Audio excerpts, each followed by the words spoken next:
I don't ever slow up, no I don't take shit. I got no love for the fakeness. If you wanna play tough and wanna hate this, I'll always show up. I don't ever slow up, no I don't take shit. I got no love for the fakeness. If you wanna play tough and wanna hate this, I'll always show up and make a statement. I don't ever slow up, no I don't take shit. I got no love for the fakeness. If you wanna play tough and wanna hate this, I'll always show up and make a statement. Everything I do so instinctive. Good evening, ladies and gentlemen, degenerate sleuths of the night. We gather to boldly go where others have refused. Welcome to the DT show, you salty mofos.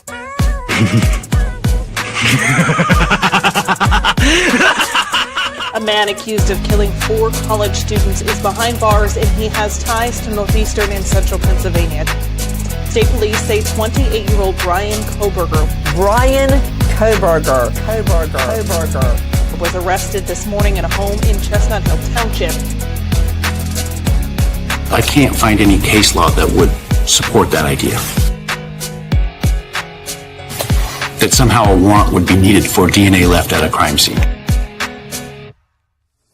We are expecting to learn more about the allegations against the girlfriend of a Boston police officer who was found unresponsive in the snow Saturday morning. I-Team sources say Karen Reed was in a relationship with John O'Keefe. She's facing charges including motor vehicle homicide and manslaughter.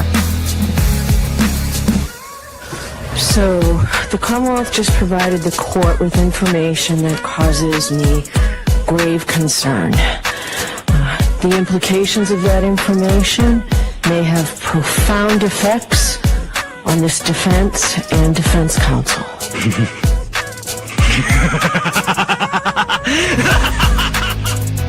So, get your popcorn ready and your choice of drink. Get your butt on your seat. Like, comment, and subscribe for a treat.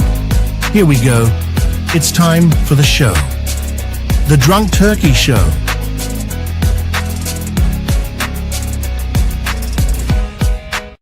What's up, everybody? We got some news in the Bryan Kohberger case. I think a lot of people weren't expecting this kind of news, especially now.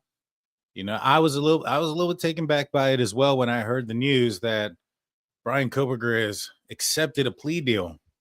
He has accepted responsibility for the quadruple homicide of Kaylee Goncalves, Madison Mogen, Ethan Chapin, and Xana Kernodle. And according to Brian Enton, I'll bring it up. He's the one that got this out. Pull this up real quick. Brian Enton reported about 44 minutes ago, I have learned Bryan Kohberger has accepted a plea deal. Sources confirm the prosecution has proposed dropping the death penalty in exchange for Kohberger's pleading guilty to committing the 4 murders and serving life. I assume this is life without parole. A little bit of a bittersweet moment. You know, I think it's shocking. You know, I think a lot of folks were wanting full justice out of this, you know, the full justice to the full extent of the law. You know, I think for the Kohbergers, a lot of them are learning what we all knew, which was 2 + 2 is 4. They're finally getting the answer to those questions. It sounds like a lot of them are losing their mind over it. For many of us that have been watching this, we've known these answers for a long time. Now, because of what we've known and what we've been able to discover throughout this entire process through leaks on Dateline or court documents have been the biggest place where you can find most information. It is really kind of pointed towards a very concrete case against Bryan Kohberger. You know, we've broken it down and we haven't even seen all the evidence to know for most of us to figure out. I know some people were a little bit slacking there, but for most of us to figure out that this guy committed this crime. And now we can now say that what's going on, Dr. Bona? We can all now call him a murderer, and no need to say allegedly, no need to say, you know, innocent until proven guilty. No more any of that crap. This guy did it. And at least it sounds like he's accepting responsibility for it because he's afraid to lose his life. I guess something does strike fear in Bryan Kohberger after all. Right? So, today I just kind of want to talk to you guys about what my theories are. Now, I'll break some of the information that I've known, not all of it, obviously, because some of it's still protected. But the stuff that I was going to talk about closer to trial, there's no point in waiting to closer to trial to talk about. So I'll explain what those things were, and some of the things that I've known. Obviously, not everything. I'm not going to show everything I've seen either. That's not appropriate. But let's break it down. Let's talk about this entire case. I think what I think happened and everything in between. Bryan Kohberger purchased this K-bar knife a long time ago. He purchased it back in was it April or March of 2022, at the end of March there.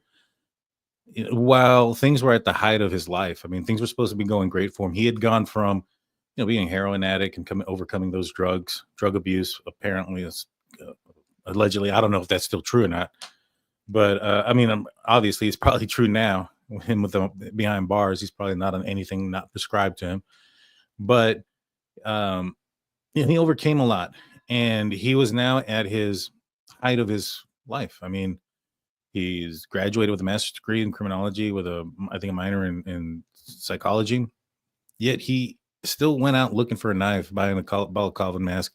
He does his Reddit survey and he talks to criminals. And, to me, I think that was a big part of him trying to find himself and find people, not necessarily that were like him, but not because he wanted to meet them or be a part of their lives, but he wanted to understand himself.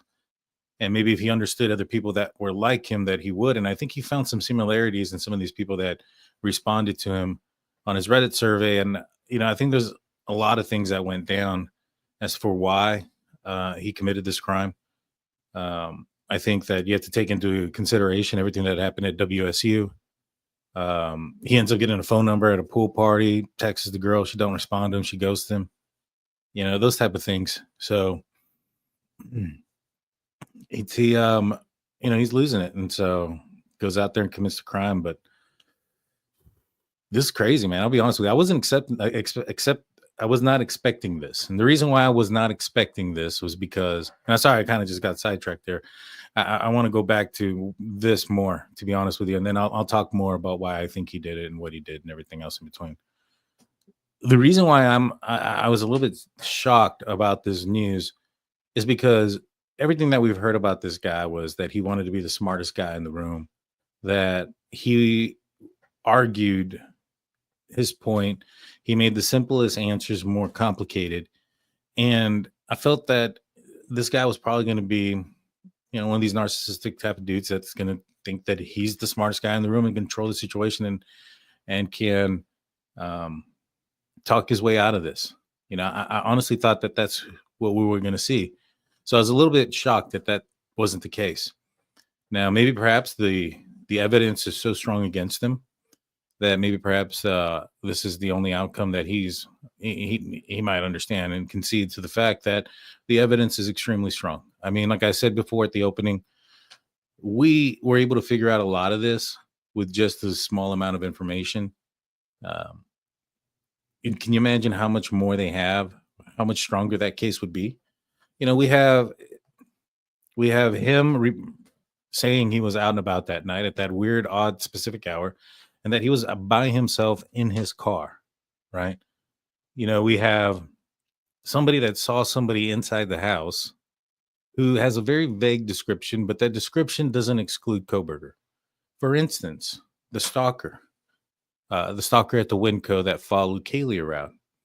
He did not match the very vague description that Dylan said, which was that this person was taller than her, that this person was Caucasian, and this person was thin build. Now I can say that the person that was at the Winco didn't match any of those descriptions. But Bryan Kohberger did. Now, what else puts him into the house is the fact that there's a knife sheath with his DNA on it, and a large quantity of DNA on there. To be honest with you guys, which means he handled it. It wasn't because it was transferred by, him shaking hands with somebody and then that person touched it. No, because of the sheer amount of single source DNA Now, had it been a transfer of that kind with that amount of cells, you're probably going to see at least, somebody else's cells in that transfer. It's not going to be single source. So the amount of single source DNA that was there was telling. It puts him in the house. Now, why do I say it puts him in the house? Is because, or it puts his DNA on the sheet that's in the house. The reason I say this is because, and why it makes it more important than any of the other DNA in the house is there was a party there just the night before. When we talked about this, a lot of people were there. And so what wasn't there and what was brought by the killer is what makes a difference here. And so that's why they pull up the knife sheath. So DNA is strong. His phone was off during that specific hour. Now it was manually turned off. We were able to see that through court documents and through, I believe it was stated in one of the hearings that, Bill Thompson, or I don't know if it was Bill Thompson, but they stated that his phone turned off manually. It wasn't out of service. The battery didn't die. None of those things. It was dead. And so, and then you have that one way in, one way out, right? With the white vehicle that matches his. King Queen Road is only one way in, one way out. You can go around the parking lot and around the apartment complex, but you can't drive out any other way. And so during that specific odd time that vehicle is seen, and while it's no longer seen in that one way in, one way out, the murders are occurring, and then right afterwards, the vehicle's seen leaving at a high rate of speed. I wonder if they were able to get the key cycles and all those other things out of his Elantra and maybe perhaps try to indicate that, hey, we have a vehicle that's on screen at a specific time. We guesstimate that it's turning off somewhere between 4:07 and 4:08 a.m. and it's turning back on sometime between 4:19 and 4:20 and 50 seconds, because you can see it leaving at that time. And so maybe perhaps they can correlate those things as far as, not only was Bryan Kohberger driving his car, but based on the data on his car, you can say that, hey, this matches up with what we're seeing on the screen. That could have been a huge nail in his coffin, in my opinion. But even more so was that, that cross country trip that he took with his family. A lot of people thought that was a thing that had occurred recently. And the reason why that was out there was Bryan Kohberger talked about, or not Bryan Kohberger, but his lawyer in Pennsylvania, Labar, I believe was his name. He had put up there was a statement that he had made that, yes, Bryan Kohberger had traveled across country with his father, and that trip had been planned for some time. That's not true. That trip didn't get planned until after December 7th. Now, why is that important? Well, I think that's important because December 7th was the day that the Bolo came out, where the vehicle was described out there, 2011 to 2013 white Hyundai Elantra. Now, why do you think, and especially somebody who's, because that can't be a very inexpensive plane ticket to fly out from December 7th and then turn around and fly out on December 11th, right? Now, I know, because I did some research on it, that he took Alaskan Airlines because of the book with Howard Bloom. He talked about the route that Bryan Kohberger took. And yeah, he flew through. I looked up what planes or what flights or what airlines fly those places, and it's Alaskan Airline. And I found out that he got snowed in that night, and he actually didn't make it there until the next day. But instead of flying into Pullman, where it would have been a later flight, he flew into, I think, another airport that was a drive, but kind of talks about the urgency of getting to his baby boy. Now, I saw a tweet a while ago. This was a while ago. And so I'm going to give credit where credit is due. JLR, Jonathan Lee Riches Investigates, posted a tweet some time ago that one of Bryan Kohberger's sisters had made a tip and called the FBI. I heard, and based on the information that I know, I heard that to be true. That one of Bryan Kohberger's sister called the FBI, and speculation, this was the speculation part about it, that somebody in his family got nervous or upset and basically told Bryan Kohberger's father to go get him, which is what happened. Now, I can't verify or prove any of that as of today, just outside of the fact that I know he flew out there when he purchased the ticket. I don't have that proof yet, but from my understanding, it was after December 7th. And I can't say whether or not, what argument or what discussions they had that led up to Michael Kohberger flying across country, but that's from my understanding that's what ended up happening. Is they got a little concerned when the bolo came out and how weird he'd been acting or calling and stuff, so they wanted to bring him home. That's the rumors that I heard. So when I say that he would have gotten busted, because I came out on Dr. Vona's channel, and I told people that I told everybody, I made the statement. I was like, look, whether, because it was referencing Dylan and Bethany, whether they would have called 911 if it would have made a difference.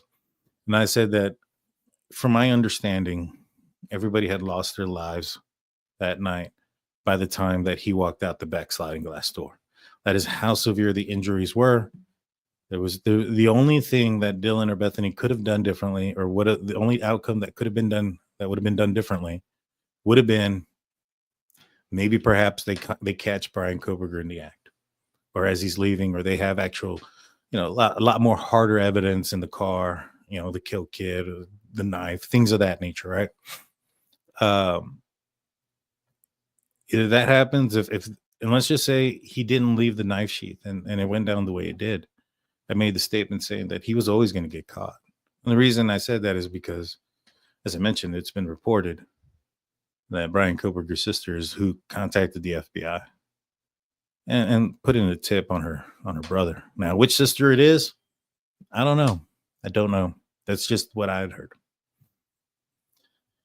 Yes, I saw that somebody put in the comment section saying that the Goncalves family aren't very pleased with what is going on, and I understand. They wanted full justice. I don't disagree with them. I think that they have a right to be upset that it wasn't put out there. I don't know if Bryan Kohberger is going to be forced to explain everything to everybody, right? I don't know if that's going to be the case. I know we saw that like with BTK when he confessed and he pled out. He talked about the details of the crime and the whys and stuff like that. How and he did all that in a trial setting. I don't think that's going to be the case here, to be honest with you. I want to say Evil of God comes in with members for 3 months saying, hallelujah, thank the Lord. I am in disbelief, DT. This is Sergeant Pence. Yeah, I'm a little bit shocked, man. I didn't think it was going to happen. I wasn't, I didn't think that all the family members would have been on board with it. Based on on what the Goncalves family said, it doesn't seem like they took whatever they said into consideration, if they were even asked consideration. I'm assuming they were. I'm assuming that they were given some sort of beforehand knowledge that this was going to happen. I don't know that for a fact. I have not talking to Steve about the case. We talked briefly about what happened in Idaho as far as the that active shooter that went down yesterday. Completely tragic. I hope everybody that's involved in that, you guys are in our thoughts and prayers. We talked about that. We haven't talked about Bryan Kohberger, the case, in some time.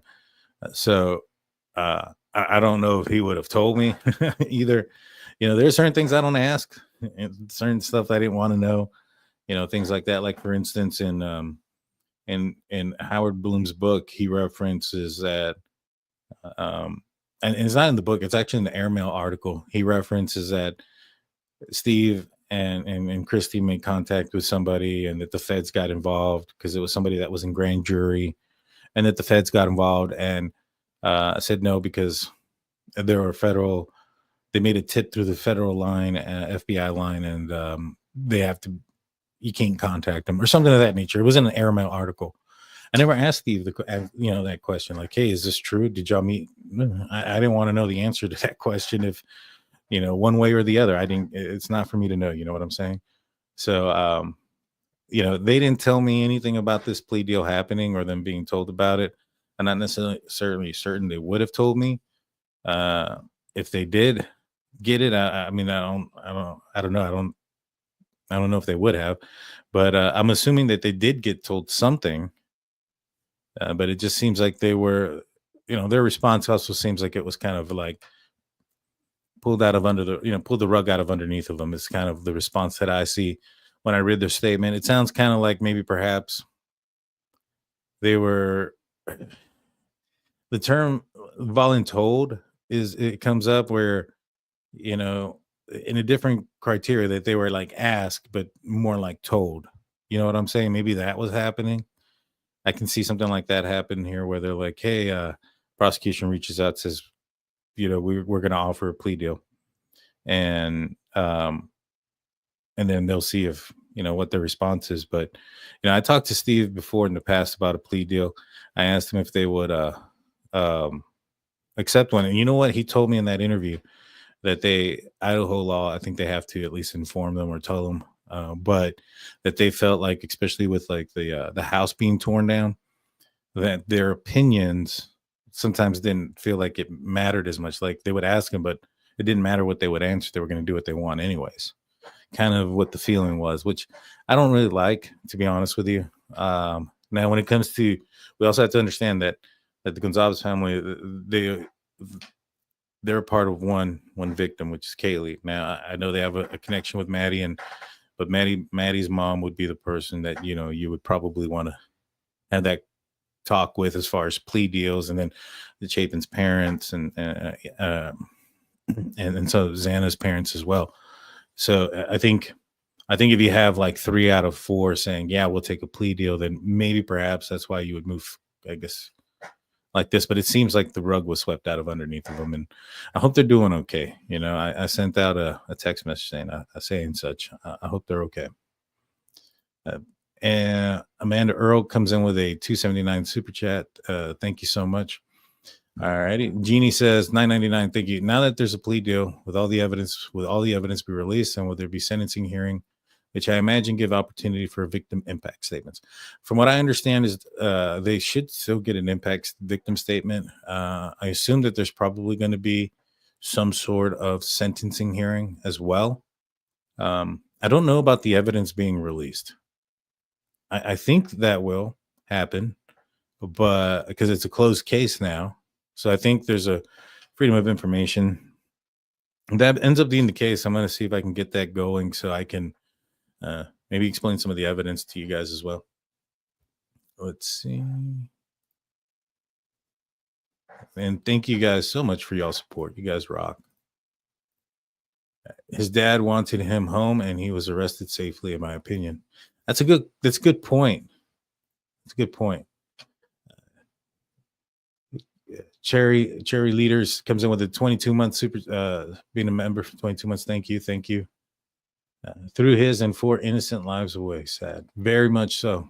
And the guy, he had a lot of demons, and I think a lot of people see him as and his success that he had in the as far as his collegiate career, so to speak.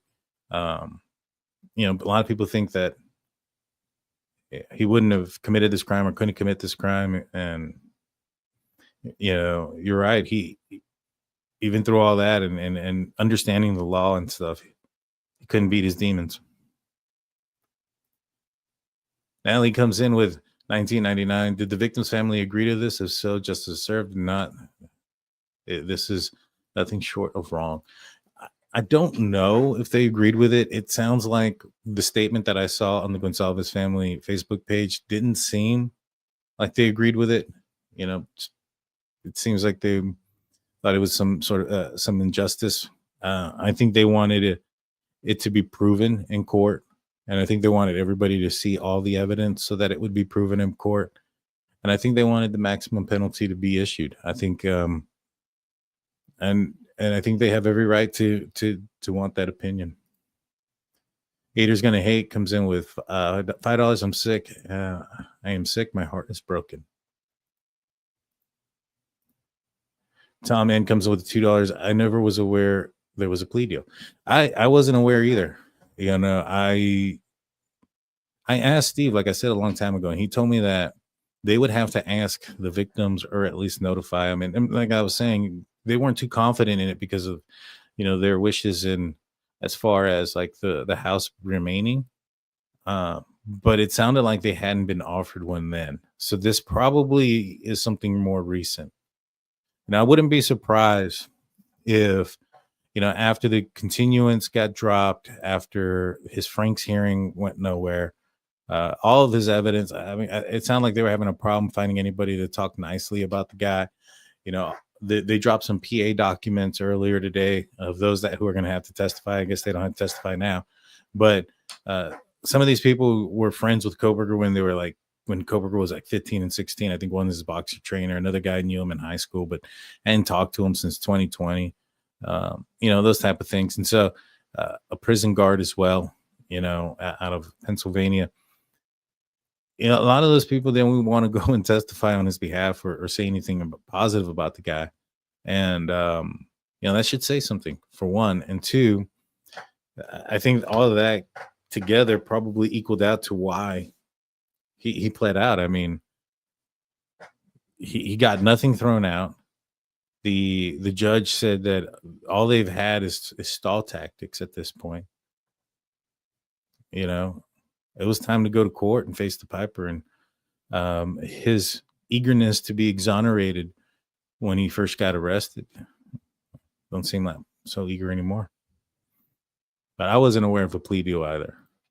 You know, obviously people say things, and I've heard things like through the rumbles. Like somebody today told me, sent me some stuff that I was looking into, and I think it was about Papa Rogers and stuff.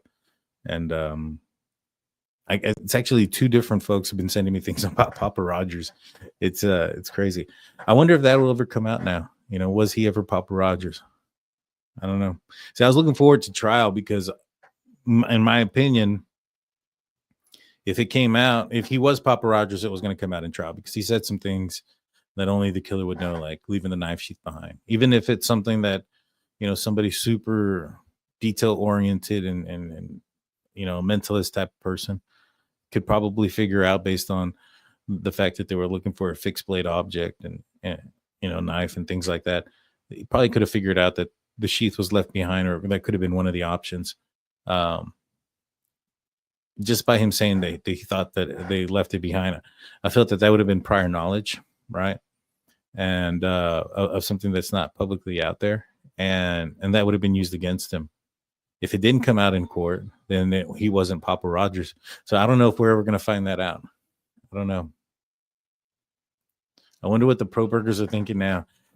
They're probably thinking that they violated his rights and he had no choice because he was going to lose because they allowed too much stuff. The judge was mean. Something of that nature.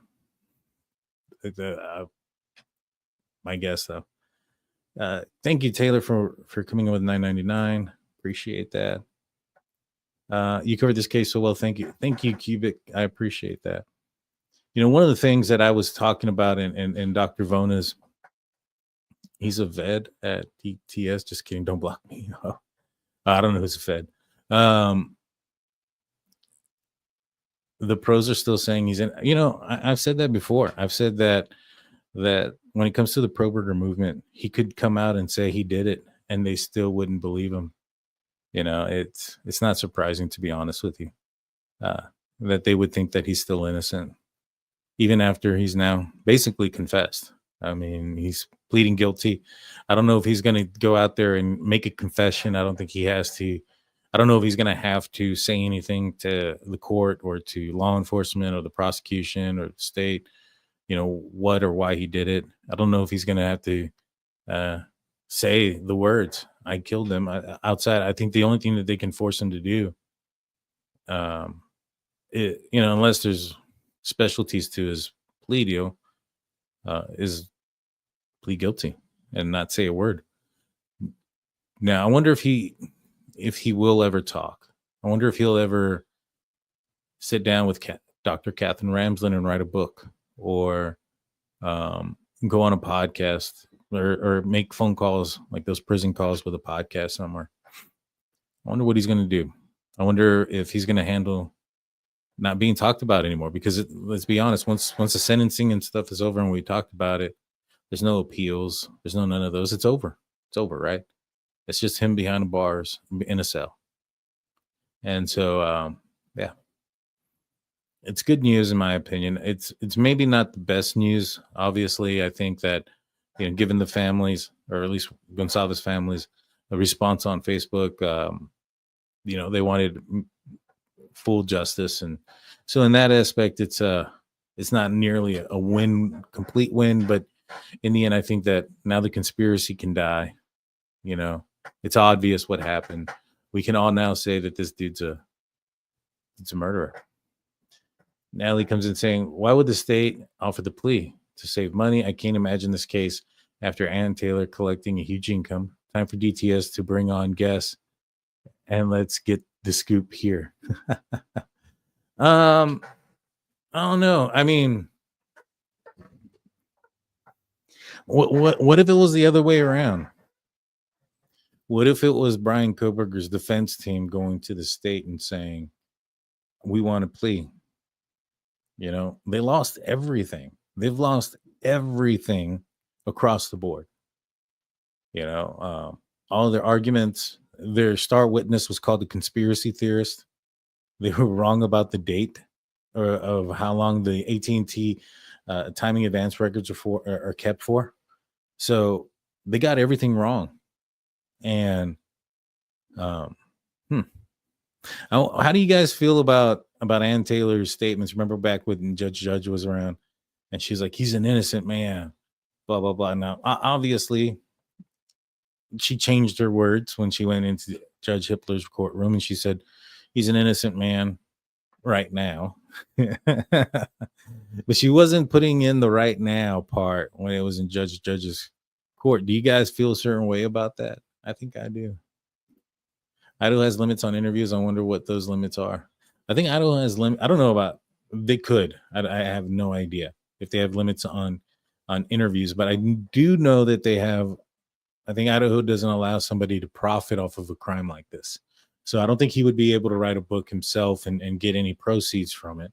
It'd be very much like Dennis Rader, right? BTK. Dr. Catherine Ramsland had mentioned that she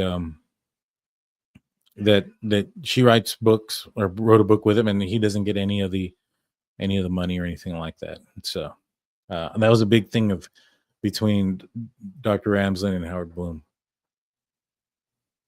He won't last long. Well, I think he's going to be in solitary confinement. I don't think they're going to put him out there with anybody. Not yet, at least. He's not alleged, not anymore. 4 life sentences without the ability to appeal or parole. Yep, that's what it sounds like. He has to pay restitution to the families. Well, I mean, yes, but I don't think they'll ever get anything like that. I don't think he'll ever be like on general population either.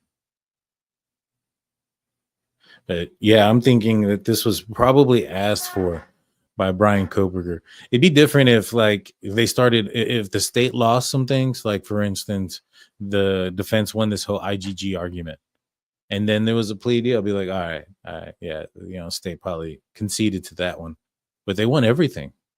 The only thing they've lost was the relocation, or the changing it to Ada County. That's the only thing that they won was moving the trial. And I think that was a huge loss on their part, to be 110% honest with you. I thought it was lost. Thank you, 199. For Hillary, thank you. Appreciate you. Yes, they are. They're upset. I saw that. But yeah, I don't think that the prosecution offered this.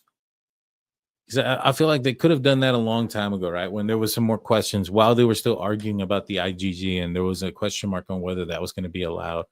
Or after Cyre, his testimony and how he thought that he could potentially provide some sort of evidence that proved that Bryan Kohberger wasn't in Moscow that night.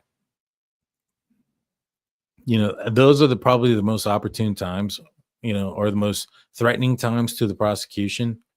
You know, they also had the unknown DNA on a handrail and a glove outside. When those came out, I think that if they were going to offer a plea deal, that probably be around that time. But as more information comes out and as more evidence is discovered, you know, one thing I do wish that maybe perhaps they will make him do is tell everybody where the weapon is, concede where the weapon is. You know, that I think that would be something, but I don't know if they can force him to do that. To be honest with you, I don't think they can force him to do that. Prison justice, maybe. Yeah, well, we get to see the evidence the prosecution had. I think so. I'm going to try to get it. And I'm going to be very discreet on what I share. Because I don't want to traumatize anybody, any of the victims' family members or their friends, those things. That's not what we do here. You know what I'm saying? But if I can get like a list of things and maybe some documents of what's reported, I would definitely go through all that with you guys. I think that's going to be the next plan now at this point, is to do that. But yeah, I'm gonna get what. I'm gonna ask Chloe. I don't know if you're still there, but is that possible, Chloe? That can happen. We can get that information.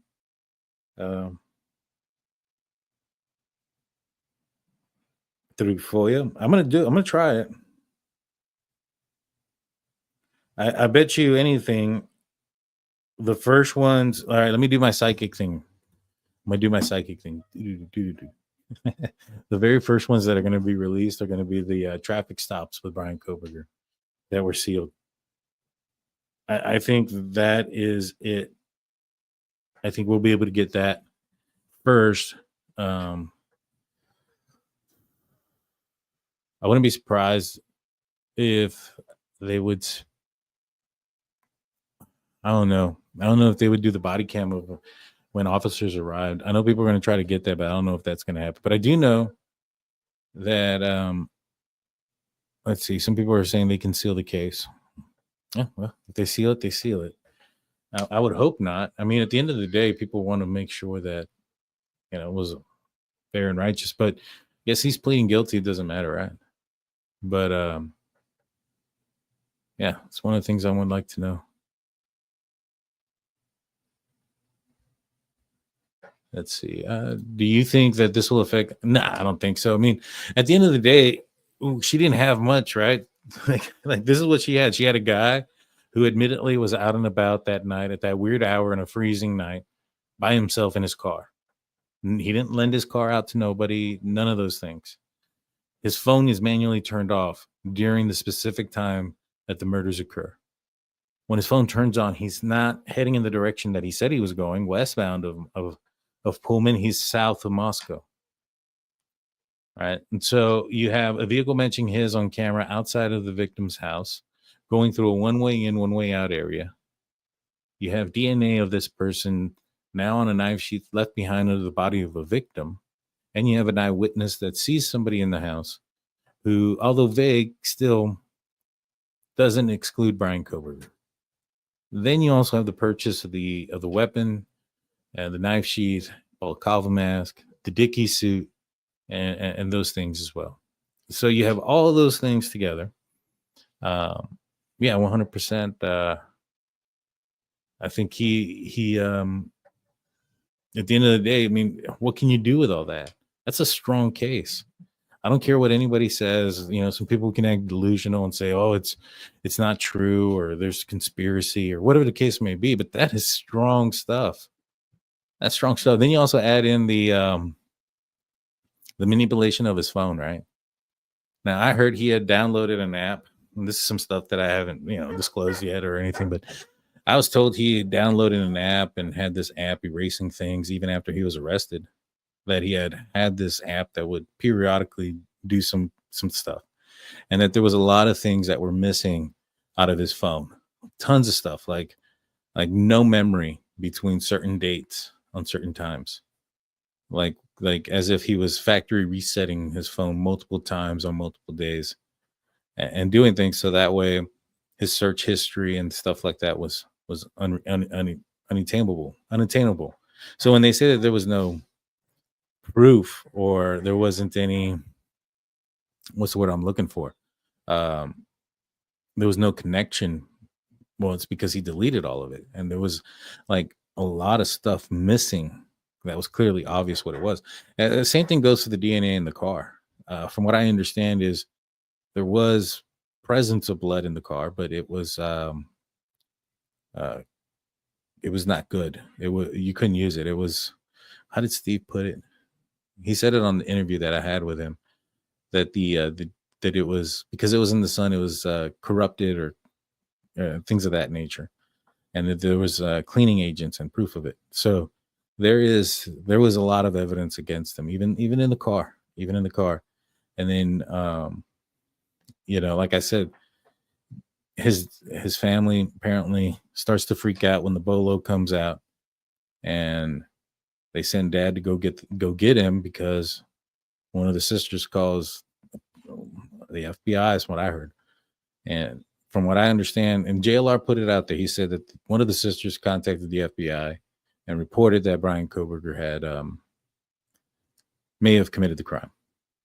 And this was while they were en route.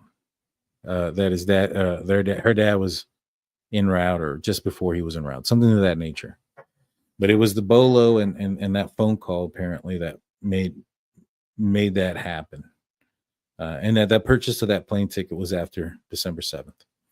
And so take that for what it is. But that's one of the things that I knew that I was pretty positive would have came out in court. Maybe. There's a lot of other stuff, guys. I just got to go through it. I bet exactly. Oh, thank you. I appreciate that. Who offered a plea deal, defense prosecutor? If I was a betting man, I would say probably the defense asked for it because the prosecution was winning everything. They were winning everything. I just read ABC reporting it was defense that went to the state. There it is. The defense went to the state. Psychic Daniel strikes again. But yeah, I'm assuming that's true. I don't know, but I assume that's true. It's what makes the most logical sense. It makes most sense that the defense went there because the state had been winning everything, and trial was now upon us. At the end of the day, the pressure was too much, man, and he buckled. He knew he knew he was going to lose. I mean, he's a smart guy. He's not stupid. You know what I mean? He made a lot of mistakes. He's a psychopath. He's a psycho killer. He's a murderer, and we can say that now. But he's not stupid. And so I think he saw the writing on the wall. He saw the evidence that they had. And yeah. And said she personally believed Bryan Kohberger was 100% innocent. She bold-faced lied, in my opinion. I agree. I mean, I had a problem with that, with her statement, because there was a time in which where the state was arguing for the alibi, and Ann Taylor and the defense team were arguing for something in discovery. We have found out because of Bill Thompson saying they're asking for things that don't exist. And we found out later that the things that didn't exist was the call time records for Bryan Kohberger. Now, the reasons they didn't exist is because, well, Bryan Kohberger had his phone off that night, and they didn't get his name or information until December 19th. The murders happened on November 13th, and AT&T only withheld those records for 7 business days, or 7 days. I think it was actually 7 calendar days. And so they were wrong in asking for that because they didn't understand the call retention time, or the retention time for the events call records. But so they were arguing, their argument was just bad and wrong. And on the defense's side, but the prosecution was asking for the alibi. And well, when the defense was asking for the advance timing records, Bill Thompson said, we can't give them what we don't have. And when Bill Thompson asked for the alibi, she said, and Taylor said, well, we can't give you what we don't have, alluding to the fact that Bryan Kohberger had not yet gave her the alibi. At that point, the alibi was something to the effect that he was out driving west and southwest of Pullman, but doesn't give any reference as far as what time or any location at any specific time. And so it was not an alibi whatsoever. But, that's when she made that statement that she thought that he was 100% innocent. And I thought that was a bad move, in my opinion, especially given that. Thank you, Cyber Mama, for your 1 month membership. Thank you. And as things come out, I'm definitely going to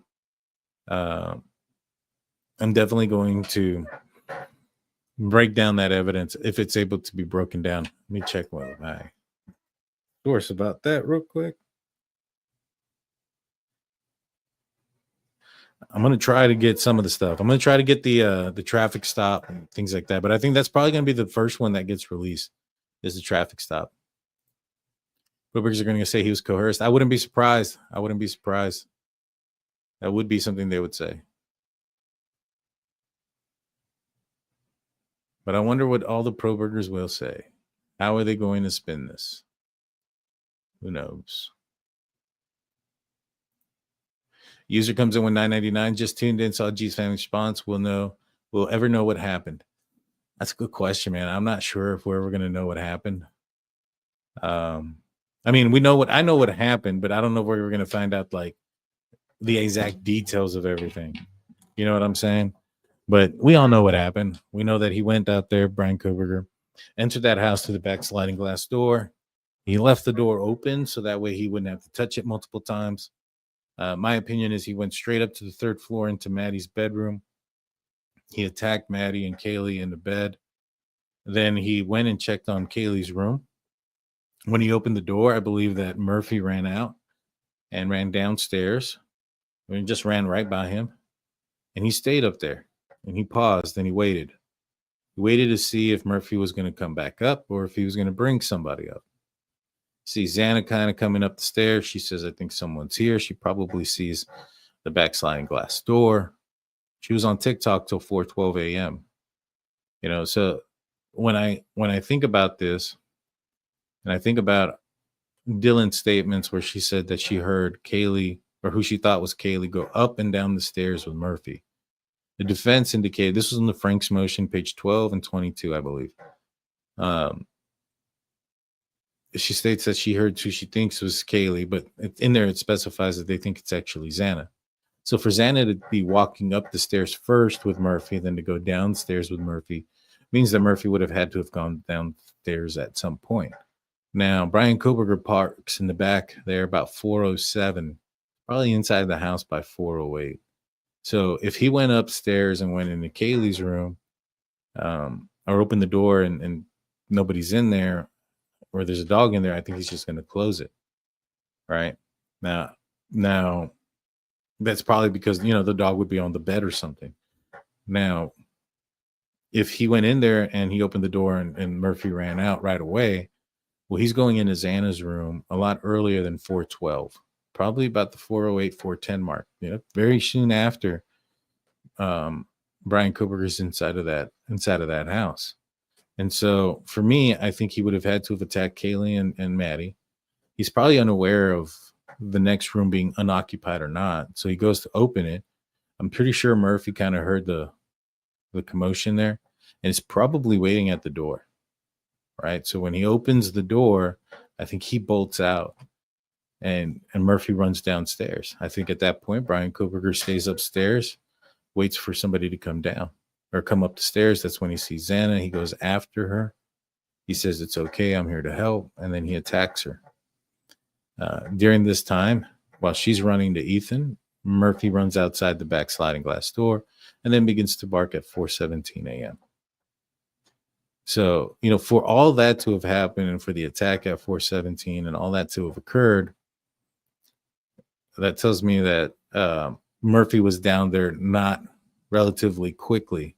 He wasn't out of Kaylee's room down into Xana's room like at 4:08, 4:10. It would have had to have been after 4:12. And so, you know, and I from what I understand, I don't think Ethan actually woke up from any of it. I think he stayed asleep. He was partying that night. It was late. He was intoxicated. So all those things have an effect. Thank you, Annabelle. Appreciate you. Terry Williams comes on with the 40. Wow, thank you. Thank you so much. You guys are amazing. I appreciate you guys. Steven comes in with a $20. This is the second thing I don't line today. Not digging Fitzpatrick for Ramsey and the tight end Smith either. Ooh. I don't know. I'm not on the board of the year. I'm pretty sad and bummed about Minka. I'll be honest with you. I was really excited when I got the news at first, and then I read what we gave up, and I was like, I don't know about that. Kel says, just want to thank you for your awesome, consistent coverage. Your mods rock. Thank you. I appreciate that. Thank you, Natalie, again, coming in with 19. You guys are amazing. You're amazing, guys. Multiple sources are now reporting the prosecution offered the plea. The plea is scheduled for Wednesday this week. They better not allow him in street clothes. 2 days is not a lot of notice. The families want to be there. I didn't know that. Thank you for bringing that up. I doubt it, but it's possible. I mean, the prosecution could have offered it. But at this point, I mean, why? What are you worried about? They got everything in. You know what I mean? It's possible. I'm not going to say it's not. I have no idea if the prosecution did it or not, but I strongly suspect it was the other way around. But who knows? Who knows? Who knows? My opinion, he won't go away quietly. Maybe. At the special sentencing hearing for Idaho State, the state will lay out the case for his guilt. Ooh, and when is this again? This is going to be on Wednesday? I'll be there. If this is going to be live, let me check real quick. Let me see. How do you guys know this? Let me know how you know this. Send me the link. Is this on the Idaho website or something that they're going to have a hearing on Wednesday? Watch hearing lives. Oops, wrong button. Case summary.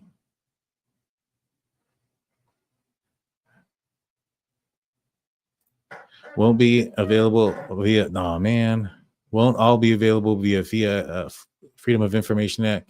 Some might, depends on Hippler, seal it or not. Sometimes high-profile cases seal for some years. Jeez. I get it.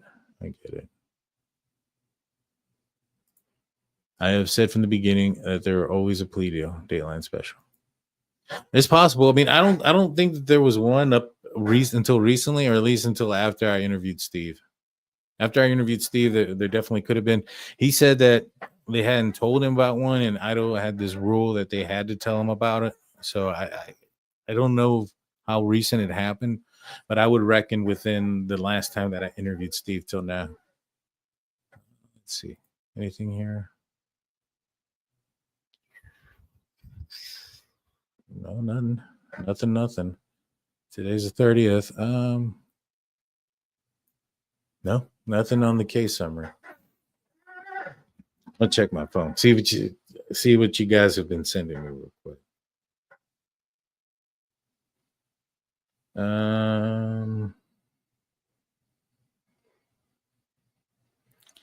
Okay. So I'm being told that he will have to change his plea to guilty. The family will have an opportunity to make an impact statement, and the state is going to lay out the factual basis for his guilt. So we do have that. I hope that's going to be televised. Is that going to be televised? Would you let me know, Chloe? That'd be amazing if it is. I want to see everything there, and we'll be covering it. If it's this Wednesday, we'll go live on it Wednesday. I'll clear my schedule. I think I have somebody coming over to help me with my car, but I don't have to be outside for that. I can't do anything anyways with my arm all jacked up. And we'll hear all the details. We'll figure it out why that they think he's guilty one way or the other, one way or another. I appreciate everybody. Thank you so much. Not public. Oh, man. Do I have to fly out there to see this? Well, if it's not public, I don't think they'll let anybody in. Is that public, Chloe? Do you think that it would be likely that Xana opened Kaylee's door, which caused the dog to be let out and alert BK? So I don't think Murphy was in the room there because, at least not in the room during the commission of the crime. And the reason why I don't believe that he was in there is because, according to court documents, Murphy was clean, no blood, no nothing on him. He was on Kaylee's bed when they got in there, and both doors were open, right? The door to Kaylee's room and to Maddie's room. And we've seen pictures from outside of Maddie's room where there's pieces of drywall taken off of the walls. That's from blood splatter being flung everywhere when you're stabbing somebody. It's a very small room. So had he been in there, in my opinion, he would have had some sort of blood on him. So I don't think he was in there during the commission of the crime. I would say that there's the possibility that he was in the room with Maddie and Kaylee, although very small possibility, and I'll explain why. Because if Bryan Kohberger goes in there and walks in and immediately a dog runs out and bolts out, I mean, you have yourself a problem there, because you have a dog running downstairs. You have two people asleep in bed here. I also think that the dog going into Xana's room probably happens earlier than 4:12. That whole interaction being at 4:17, which is about 5 minutes after that. Yeah, it tells me that she was probably on her TikTok. Comes in, she gets off TikTok, and then maybe even texts us, "Hey, I got your dog came down here" or something. Maybe she has to get dressed, put something on to take him upstairs, but it takes her about it's 5 minutes after 4:12 when the disturbance is happening in her room. So maybe she gets up, goes up the stairs, says, "I think someone's here." Maybe even sees the back sliding glass door open, turns around to go to her boyfriend, and before she makes it there, she's confronted from behind by Bryan Kohberger, who I think she's actually seeing him because, in my opinion, I think, though I'm here to help you, is him trying to give some sort of false safe pretense. And so then he, I think he attacks her, then attacks Dylan. Now, the documents say that he may have been in the middle of cleaning up something, that there was a partial cleanup. That tells me that whatever he was doing was interrupted. He was probably, there's been rumors and stuff out there that Dylan yelled out something or Bethany yelled out something. One of them yelled out, "Be quiet," or "You're being loud," or whatever the case may be. And, if he's hyper focused in on something, he may have heard what they said, but not understood what they said, just kind of heard a voice. Now, that person could be calling 911. He's got to get out of there very quickly. So I do think he was interrupted by that and left at a high rate of speed. Because of that, I think he knew that there was a possibility that police were on the way. I think that's the whole purpose behind him turning his phone on at 4:48. And there's a saying, curiosity killed the cat. And, I think he did see somebody. I think he did hear somebody. Either way, I think he knew that somebody was aware of his presence inside of that house and that somebody would be calling 911 relatively quick. And probably to his surprise, that doesn't happen for several hours. He even goes back to the scene at 9 o'clock in the morning within 100 meters. So to me, I think that's kind of lines up with everything. I think, so I think that what's more logical is that he went into Maddie's room, committed the murders at around probably 4:15. So about 4 or 5 minutes in there. He, or 4:12, he opens the door to Kaylee's room and Maddie or Murphy runs down and then goes into Xana's room. Xana gets up, takes, I think Bryan Kohberger's waiting upstairs, waiting to see what happens. And then sees Xana coming up and boom, got himself another victim.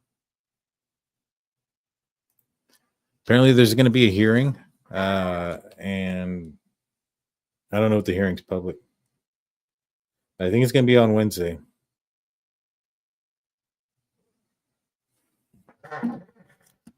It's going to be Wednesday. Do you think the DoorDash driver positively identified him? I don't know if she positively identified him. I think she did see him. Maybe had some sort of description like Dylan, guy, white dude, curly hair, something of that nature. In the end, it's not something that's going to make you stand out. People see people passing by all the time.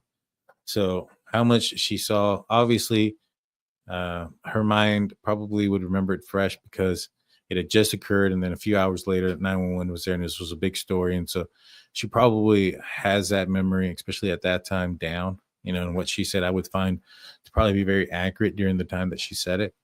It's not like she's trying to recall something that happened weeks prior or anything like that.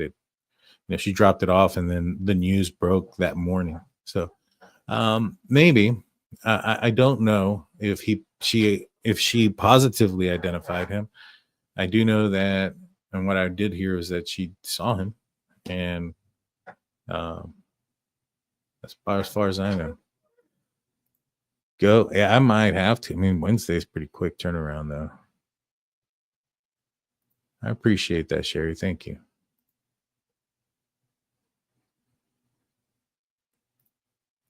No way, unbelievable. Yeah. He actually is taking a plea deal.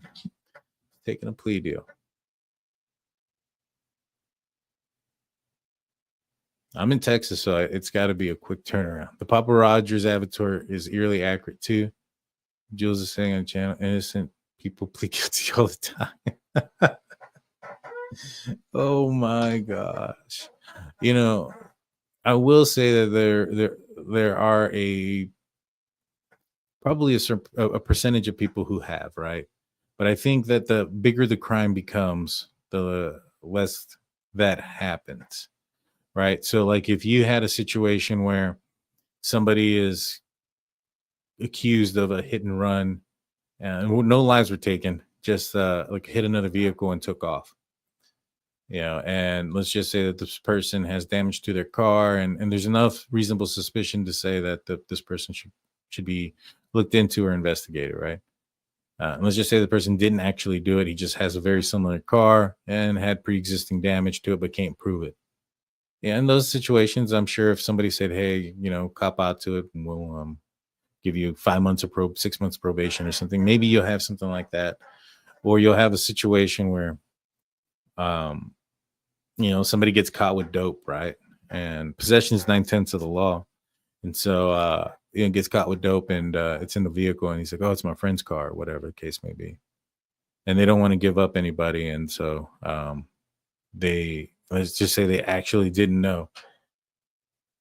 Well, they might take a plea to get a lighter reduced sentence, even though they may have not actually known, but I don't know. I mean, that's a bad situation too. That's a bad scenario. But to me, I think that a lot of times when those things happen are like you're looking at misdemeanors and stuff. I don't think when you're looking at like murder and life and the firing squad, it's probably less likely, right? You're gonna fight. It sounds like your option is you're gonna eventually get out. It sounds like this guy's gonna spend the rest of his life behind bars. But to me, it sounds more like people just can't admit that they were wrong. You know what I mean? They'll go to the grave saying that they were right because they'll make them look stupid.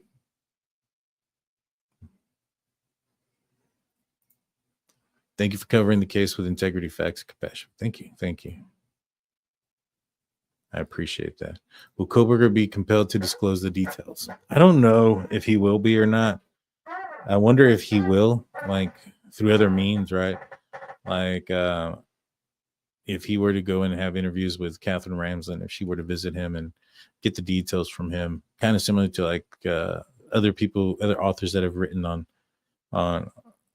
prolific serial killers and stuff. So I think that's probably going to be our best avenue to get that.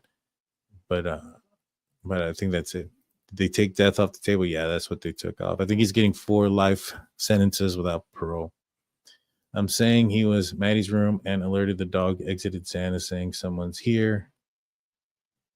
He exits Maddie's room chasing Xana. That's possible. I think that's kind of what he did, though. Yeah. But things are just coming out, man. Things were coming out. People were, his sister said what his sister said. You know what I'm saying? She reported him too. So, from what I understand, I haven't seen the report myself. I don't know any of those things, but I've heard from reliable sources that was the case. Will he himself say guilty? Ooh, that's a good question. I think he has to, doesn't he? Maybe his lawyer can say it for him. But if he doesn't say it, that just tells you the guy's lacking a pair of, not to do that. If he can't even admit to like say it, and he has to have his lawyer say it, that should say a lot. I wouldn't be surprised if that ends up being the case, but yeah. Family wonder gag all the time. Yeah.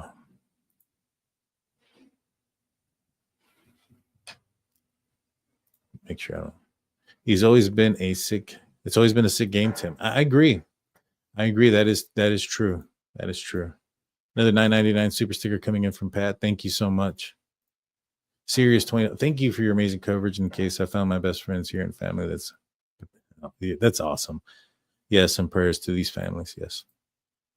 Member for 3 months. Super sticker. Thank you guys. Thank you. Kohberger YouTube channel was saying there was a leak, and that's why the prosecution put on the plea on the table. Just watch 2 minutes of that. I don't think they got that right. I don't think they got a lot of things right. Obviously, I don't think they've gotten many things right. Maybe they should look at their track record and say, maybe I'm wrong. Maybe what I'm saying is wrong. Jeez Louise, guys. Jeez Louise. Well, I'm going to be back on tomorrow night, guys. I'm going to find out some more information.